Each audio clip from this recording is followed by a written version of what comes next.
โอเคสบายดีเนาะกลับมาสบายดีลูกค้าเมื่อทุกคนเนาะมื้อนี้ก็จะมารีวิวปืนลมเนาะรุ่น K2 เด้อแต่ว่าตัวนี้จะประกอบเป็นทางคาร์บอนเนาะทางคาร์บอนวาล์วจะเป็นวาล์วคาลิกัส Z1000เนาะ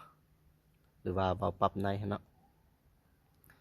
ตัวนี้ก็สิใส่เหลาสั้นคือเก่าเนาะใส่เหลาสั้นคือเก่าส่วนเก็บเสียงก็จะเป็นรุ่นบุสเนลเนาะบุสเนลรุ่นยาวเนาะตัวนี้ส่วนลาวก็จะเป็นลาวอินโดเนาะลาวอินโด12เกลียวเด้อตัวนี้40เซนส่วนกล้องก็จะเป็นกล้อง BSA นะ BSA ขึ้นมาลูกค้าผู้ใดเนาะที่สนใจเคส2เราสั้นก็ทักมาได้เด้อเครื่องเขามีพร้อมส่งเนาะเราเขาก็มีพร้อมประกอบเนาะตัวยาวตัวสั้นมีประกอบหมดตัวนี้จะเป็นงานไซงอนเนาะงานไซงอน100%เด้อตัวนี้ส่วน BSA ก็จะเป็นรุ่น Made in China เนาะ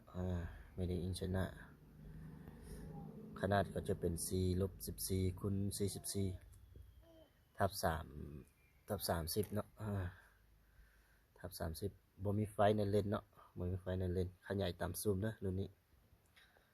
ขยายสูงสุดก็อยู่ที่14เท่าเนาะโอเคปรับสายตาได้ปรับหลาได้คือกันคันมาลูกค้าผู้ใดที่สนใจเคส2ก็สามารถติดต่อเข้ามาหาได้เลยเขามีบริการเก็บไปทางเนาะเก็บไปทางแล้วก็เครื่องเขาก็มีพร้อมส่งเนาะหรือว่ามาเบิ่งตัวจริงได้เด้ออยู่หมอใกล้เคียงก็สามารถมาเบิ่งตัวจริงได้เครื่องเขามีเก็บไปทางเนาะเครื่องเขามีเก็บไปทางโอเคคันมาลูกค้าผู้ใดที่สนใจก็